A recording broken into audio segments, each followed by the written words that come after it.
थी।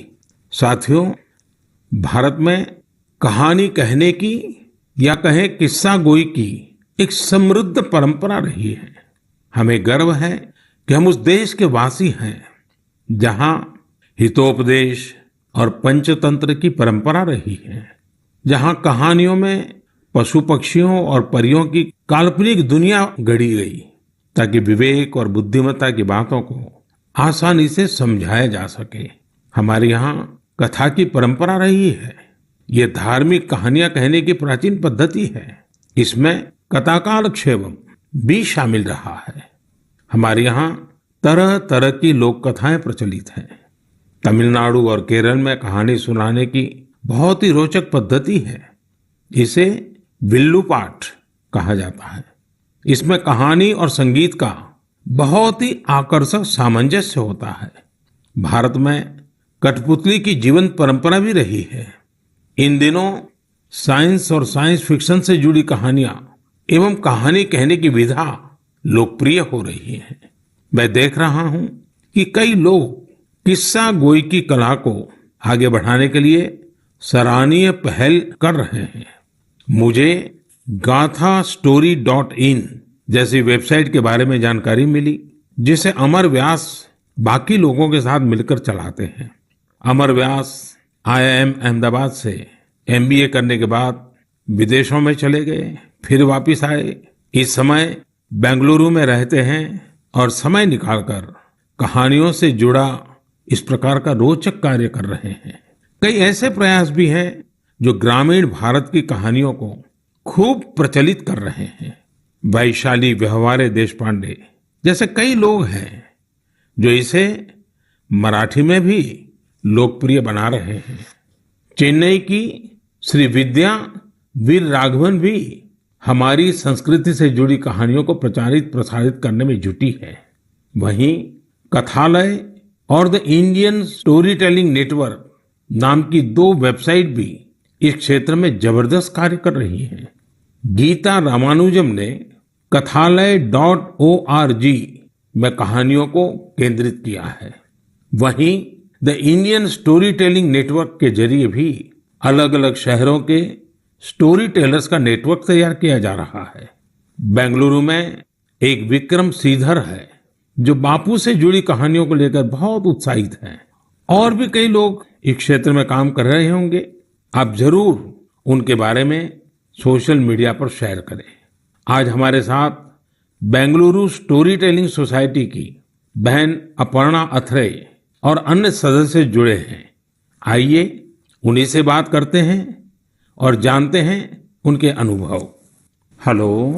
नमस्कार आदरणीय प्रधानमंत्री जी, कैसे हैं आप? मैं ठीक हूँ, आप कैसे हैं अपर्णा जी? बिल्कुल बढ़िया सर जी। सबसे पहले मैं बैंगलोर स्टोरी टेलिंग सोसाइटी की ओर से धन्यवाद देना चाहती हूँ कि आपने हमारे जैसे कलाकारों को इस मंच पे बुलाया है और बात कर रहे हैं। और मैंने सुना है कि आज तो शायद आपकी पूरी टीम भी आपके साथ बैठी हुई है। जी जी बिल्कुल बिल्कुल सर। तो अच्छा होगा कि आपकी टीम का परिचय करवा दें ताकि मन की बात के जो श्रोता है उनको परिचय हो जाए कि आप लोग कैसा बड़ा अभियान चला रहे हैं। सर, मैं अपर्णा अत्रेया हूँ। मैं 2 बच्चों की माँ हूँ, एक भारतीय वायुसेना के अफसर की बीवी हूँ और एक पैशनेट स्टोरी टेलर हूँ सर। स्टोरी टेलिंग की शुरुआत 15 साल पहले हुई थी जब मैं सॉफ्टवेयर इंडस्ट्री में काम कर रही थी। तब मैं CSR प्रोजेक्ट्स में वॉलंटरी काम करने के लिए जब गई थी, तब हजारों बच्चों को कहानियों के माध्यम से शिक्षा देने के मौका मिला। और ये कहानी जो मैं बता रही थी वो अपनी दादी माँ से सुनी थी। लेकिन जब कहानी सुनने वक्त मैं जो खुशी उन बच्चों में देखा, मैं क्या बोलूँ आपको, कितनी मुस्कुराहट थी, कितनी खुशी थी। तो उसी समय मैंने तय किया कि स्टोरी टेलिंग मेरे जीवन का एक लक्ष्य होगा सर। आपकी टीम में और कौन है वहाँ? मेरे साथ हैं शैलजा संपत। नमस्कार सर। नमस्ते जी। मैं शैलजा संपत बात कर रही हूँ। मैं तो पहले टीचर थी, उसके बाद जब मेरे बच्चे बड़े हुए तब मैंने थिएटर में काम शुरू किया और फाइनली कहानियों को सुनाने में सबसे ज्यादा संतृप्त मिला। धन्यवाद। मेरे साथ सौम्या है। नमस्कार सर। नमस्ते जी। मैं हूँ सौम्या श्रीनिवासन। मैं एक साइकोलॉजिस्ट हूँ। मैं जो काम करती हूँ बच्चों और बड़े लोगों के साथ, उसमें मैं कहानियों के द्वारा मनुष्य के नव रसाओं को जगाने में कोशिश करती हूँ और उसके साथ चर्चे भी करती हूँ। ये मेरी लक्ष्य है, healing and transformative story telling. नमस्ते सर। नमस्ते जी। मेरा नाम अपर्णा जयशंकर है। वैसे तो मेरे सौभाग्य है कि मैं अपनी नाना नानी और दादी के साथ इस देश के विभिन्न भागों में पली हूँ, इसीलिए रामायण, पुराणों और गीता की कहानियां मुझे विरासत में हर रात को मिलती थी। और बैंगलोर स्टोरी टेलिंग सोसाइटी जैसी संस्था है तो मुझे तो स्टोरी टेलर बनना ही था। मेरे साथ मेरे साथी लावण्या प्रसाद है। लावण्या जी नमस्ते। नमस्ते sir. I am an electrical engineer turned professional storyteller. Sir, I grew up listening to stories from my grandfather. I work with senior citizens in my special project called Roots, where I help them document their life stories for their families. Lavanya ji आपको बहुत बधाई। और जैसा आपने कहा, मैंने भी एक बार मन की बात में सबको कहा था कि आप परिवार में अपने दादा दादी नाना नानी है तो उनसे उनकी बचपन की कहानियां पूछिए और उसको टैप कर लीजिए, रिकॉर्ड कर लीजिए, बहुत काम आएगा, ये मैंने कहा था। लेकिन मुझे अच्छा लगा कि एक तो आप सबने जो परिचय दिया अपना, उसमें भी आपकी कला, आपकी कम्युनिकेशन स्किल और बहुत ही कम शब्दों में बहुत ही बढ़िया ढंग से आपने अपना परिचय करवाया, इसलिए भी मैं आपको बधाई देता हूँ। Thank you sir, thank you. अब जो हमारे श्रोता लोग हैं मन की बात के, उनका भी मन करता होगा कहानी सुनने का। क्या मैं आपको रिक्वेस्ट कर सकता हूँ, एक तो कहानी सुनाएं आप लोग? जी बिल्कुल, ये तो हमारा सौभाग्य है जी। चलिए चलिए सुनते हैं कहानी एक राजा की। राजा का नाम था कृष्णदेवराय और राज्य का नाम था विजयनगर। अब राजा हमारे थे तो बड़े गुणवान, अगर उनमें कोई खोट बतानी ही था तो वो था उनका अधिक प्रेम अपने मंत्री तेनालीरामा की ओर और दूसरा भोजन की ओर। राजा जी हर दिन दोपहर के भोजन के लिए बड़े आस से बैठते थे कि आज कुछ अच्छा बना होगा, और हर दिन उनके बावर्ची उन्हें वही बेजान सब्जियां खिलाते थे। तुरई, लौकी, कद्दू, टिंडा। ऐसे ही एक दिन राजा ने खाते खाते गुस्से में थाली फेंक दिया और अपने बावर्ची को आदेश दिया, या तो कल कोई दूसरा स्वादिष्ट सब्जी बनाना या फिर कल मैं तुम्हें सूली पे चढ़ा दूंगा। बावर्ची बेचारा डर गया। अब नई सब्जी के लिए वो कहाँ जाए? बावर्ची भागा भागा चला सीधे तेनालीरामा के पास और उसे पूरी कहानी सुनाई। सुनकर तेनालीरामा ने बावर्ची को उपाय दिया। अगले दिन राजा दोपहर के भोजन के लिए आए और बावर्ची को आवाज दिए, आज कुछ नया स्वादिष्ट बना है या मैं सूली तैयार कर दूं? डरे हुए बावर्ची ने झटपट से थाली सजाया और राजा के लिए गर्मा गर्म खाना परोसा। थाली में नई सब्जी थी। राजा उत्साहित हुए और थोड़ी सी सब्जी चखे। वाह क्या सब्जी थी! न तुरई की तरह फीकी थी, न कद्दू की तरह मीठी थी। बावर्ची ने जो भी मसाला भून के कूट के डाला था सब अच्छी तरह से चढ़ी थी। उंगलियां चाटते हुए संतुष्ट राजा ने बावर्ची को बुलाया और पूछा कि ये कौन सी सब्जी है, इसका नाम क्या है? जैसे सिखाया गया था वैसे ही बावर्ची ने उत्तर दिया, महाराज ये मुकुटधारी बैंगन है। प्रभु ठीक आप ही की तरह यह भी सब्जियों का राजा है और इसीलिए बाकी सब्जियों ने बैंगन को मुकुट पहनाया। राजा खुश हुए और घोषित किए, आज से हम यही मुकुटधारी बैंगन खाएंगे और सिर्फ हम ही नहीं, हमारे राज्य में भी सिर्फ बैंगन ही बनेगा और कोई सब्जी नहीं बनेगी। राजा और प्रजा दोनों खुश थे। यानी पहले पहले तो सब खुश थे कि उन्हें नई सब्जी मिली है, लेकिन जैसे ही दिन बढ़ते गए सुर थोड़ा कम होता गया।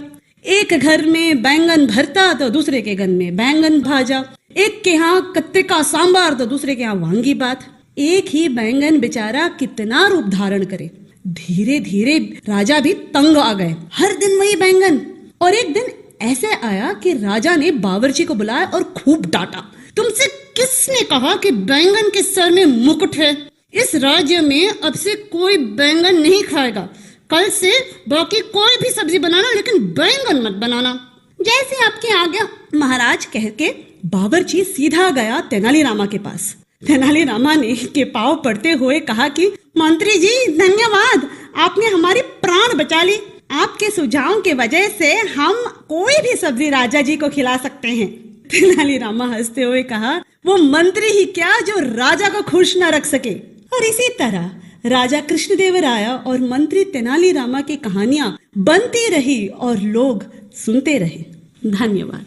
आपने बात में इतनी एग्जैक्टनेस थी, इतनी बारीकियों को पकड़ा था। मैं समझता हूँ बच्चे बड़े जो भी सुनेंगे कई चीजों का स्मरण रखेंगे। बहुत बढ़िया ढंग से आपने बताया। और विशेष कोइंसिडेंस ऐसा है कि देश में पोषण माह चल रहा है और आपकी कथा भोजन से जुड़ी हुई है। और मैं जरूर ये जो स्टोरी टेलर्स आप लोग हैं और भी लोग हैं, हमें किस प्रकार से हमारे देश की नई पीढ़ी को हमारे महान महापुरुष, महान माताएं बहनें जो हो गई हैं, कथाओं के माध्यम से उनके साथ कैसे जोड़ा जाए, हम कथा शास्त्र को और अधिक कैसे प्रचारित करें, पॉपुलर करें और हर घर में अच्छी कथा कहना, अच्छी कथा बच्चों को सुनाना, ये जाने जीवन की बहुत बड़ी क्रेडिट हो, ये वातावरण कैसे बनाए, उस दिशा में हम सब ने मिलकर काम करना चाहिए। लेकिन मुझे बहुत अच्छा लगा आप लोगों से बात करने कर और मैं आप सबको बहुत शुभकामनाएं देता हूँ। धन्यवाद। धन्यवाद सर। कहानी के द्वारा संस्कार सरिता को आगे बढ़ाने वाली इन बहनों को हमने सुना।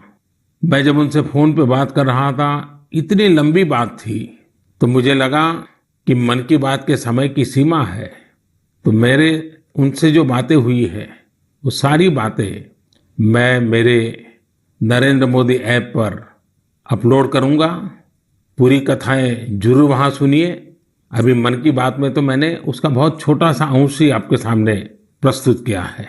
मैं जरूर आपसे आग्रह करूंगा, परिवार में हर सप्ताह आप कहानियों के लिए कोई समय निकालिए और ये भी कर सकते हैं कि परिवार के हर सदस्य को हर सप्ताह के लिए एक विषय तय करें। जैसे मानो करुणा है, संवेदनशीलता है, पराक्रम है, त्याग है, शौर्य है, कोई एक भाव, और परिवार के सभी सदस्य उस सप्ताह एक ही विषय पर सबके सब लोग कहानी ढूंढेंगे और परिवार के सब मिलकर के एक एक कहानी कहेंगे।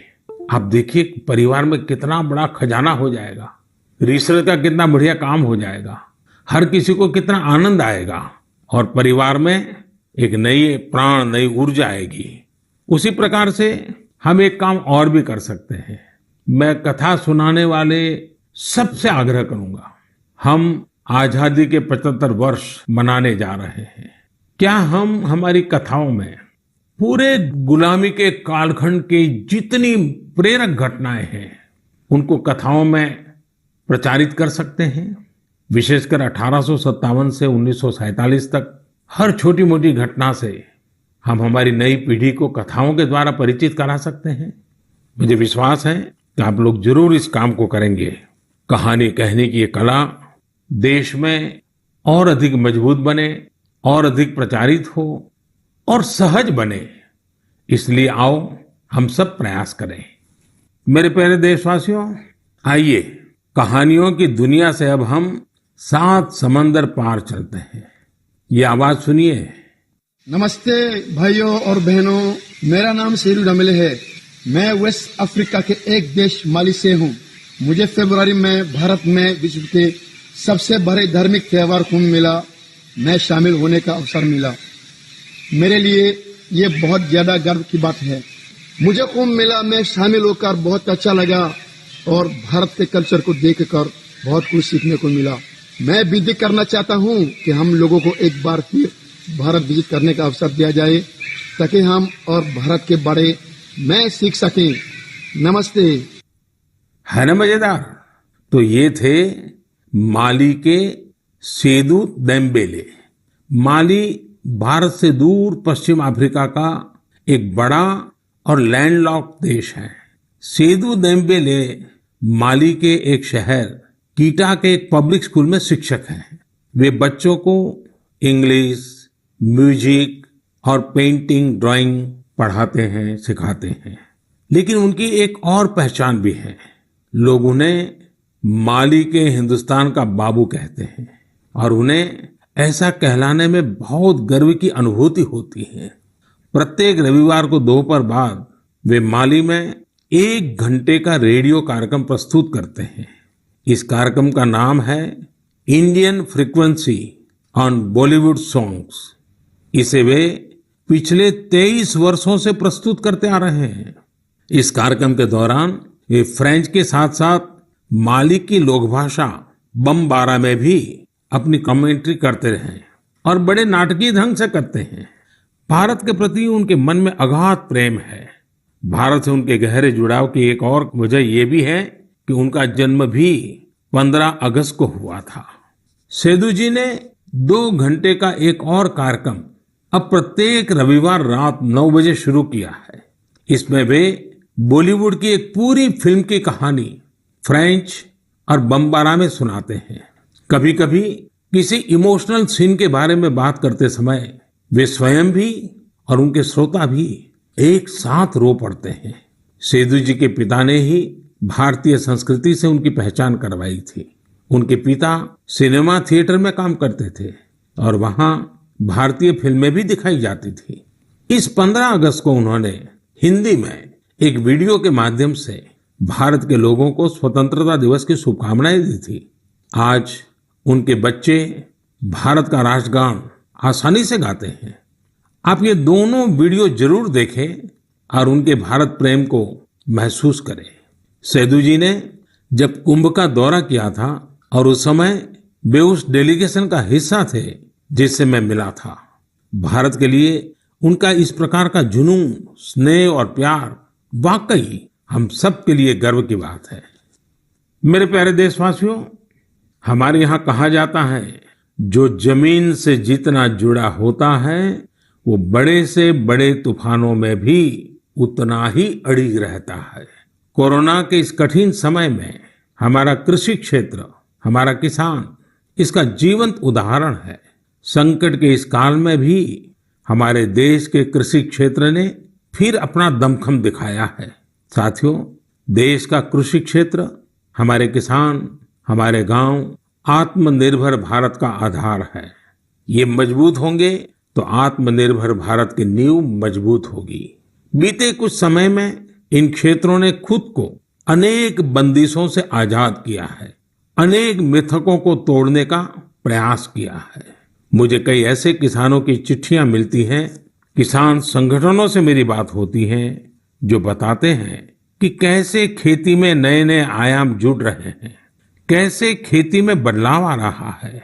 जो मैंने उनसे सुना है, जो मैंने औरों से सुना है, मेरा मन करता है आज मन की बात में उन किसानों की कुछ बातें जरूर आपको बताऊं।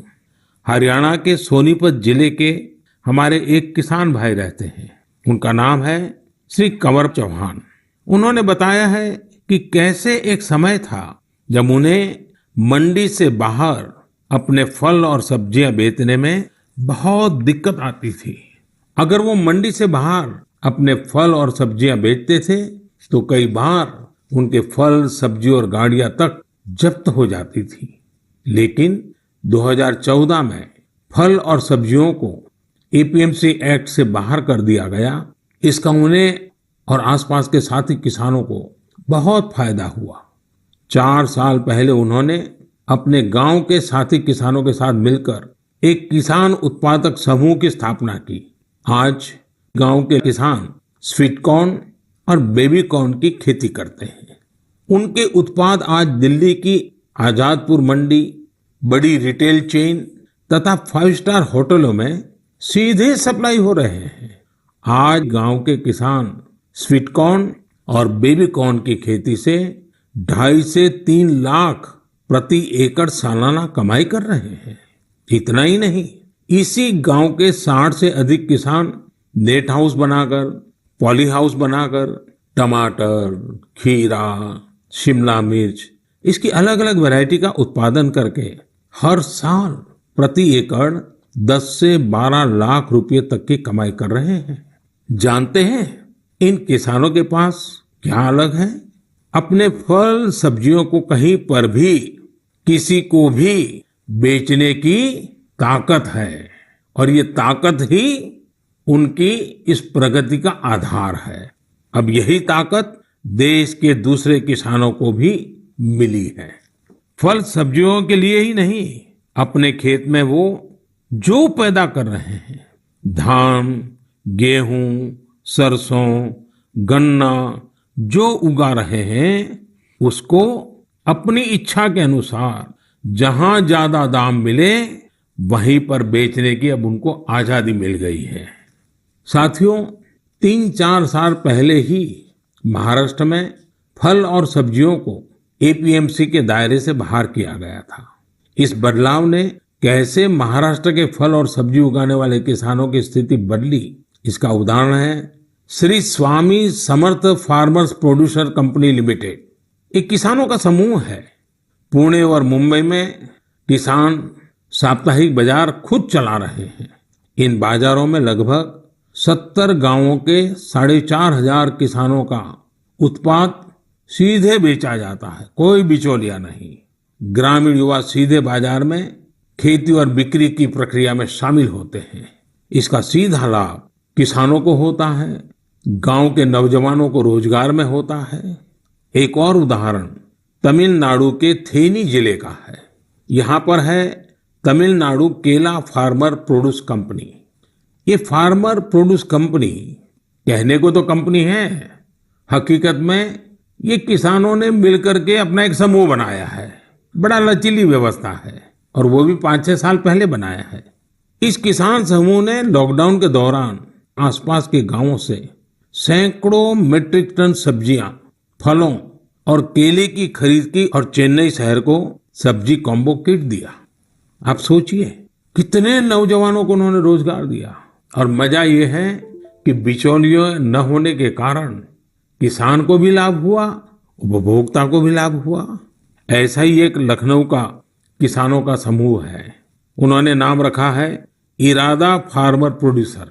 इन्होंने भी लॉकडाउन के दौरान किसानों के खेतों से सीधे फल और सब्जियां ली और सीधे जाकर के लखनऊ के बाजारों में बेची। बिचौलियों से मुक्ति हो गई और मन चाहे उतने दाम उन्होंने प्राप्त किए। साथियों, गुजरात में बनासकांठा के रामपुरा गांव में इस्माइल भाई करके किसान है। उनकी कहानी भी बहुत दिलचस्प है। इस्माइल भाई खेती करना चाहते थे, लेकिन अब जैसी ज्यादातर सोच बन गई है, उनके परिवार को भी लगता था कि इस्माइल भाई ये कैसी बात कर रहे हैं। इस्माइल भाई के पिता खेती करते थे, लेकिन इसमें उनको अक्सर नुकसान ही होता था। तो पिताजी ने मना भी किया, लेकिन परिवार वालों के मना करने के बावजूद इस्माइल भाई ने तय किया कि वो तो खेती ही करेंगे। इस्माइल भाई ने सोच लिया था कि खेती घाटे का सौदा है। वही सोच और स्थिति दोनों को बदल कर दिखाएंगे। उन्होंने खेती शुरू की, लेकिन नए तरीकों से, इनोवेटिव तरीके से। उन्होंने ड्रिप से सिंचाई करके आलू की खेती शुरू की और आज उनके आलू एक पहचान बन गए हैं। वो ऐसे आलू उगा रहे हैं जिनकी क्वालिटी बहुत ही अच्छी होती है। इस्माइल भाई ये आलू सीधे बड़ी बड़ी कंपनियों को बेचते हैं। बिचौलियों का नामो निशान नहीं, और परिणाम अच्छा मुनाफा कमा रहे हैं। अब तो उन्होंने अपने पिता का सारा कर्जा भी चुका दिया है। और सबसे बड़ी बात जानते हैं, इस्माइल भाई आज अपने इलाके के सैकड़ों और किसानों की भी मदद कर रहे हैं। उनकी भी जिंदगी बदल रहे हैं। साथियों, आज की तारीख में खेती को हम जितना आधुनिक विकल्प देंगे, उतना ही वो आगे बढ़ेगी। उसमें नए नए तौर तरीके आएंगे, नए इनोवेशंस जुड़ेंगे। मणिपुर के रहने वाली विजय शांति एक नए इनोवेशन के चलते खूब चर्चा में है। उन्होंने कमल की नाल से धागा बनाने का स्टार्टअप शुरू किया है। आज उनके इनोवेशन के चलते कमल की खेती और टेक्सटाइल में एक नया ही रास्ता बन गया है। मेरे प्यारे देशवासियों, मैं आपको अतीत के एक हिस्से में ले जाना चाहता हूँ। 101 साल पुरानी बात है। 1919 का साल था। अंग्रेजी हुकूमत ने जलियांवाला बाग में निर्दोष लोगों का कत्लेआम किया था। इस नरसंहार के बाद एक 12 साल का लड़का उस घटना स्थल पर गया। वह खुशमिजाज और चंचल बालक, लेकिन उसने जलियांवाला बाग में जो देखा वह उसकी सोच के परे था। वह स्तब्ध था, यह सोचकर कि कोई भी इतना निर्दयी कैसे हो सकता है। वह मासूम गुस्से की आग में जलने लगा था। उसी जलियांवाला बाग में उसने अंग्रेजी शासन के खिलाफ लड़ने की कसम खाई। क्या आपको पता चला कि मैं किसकी बात कर रहा हूं? हाँ, मैं शहीद वीर भगत सिंह की बात कर रहा हूं।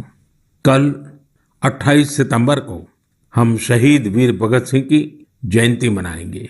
मैं समस्त देशवासियों के साथ साहस और वीरता की प्रतिमूर्ति शहीद वीर भगत सिंह को नमन करता हूं।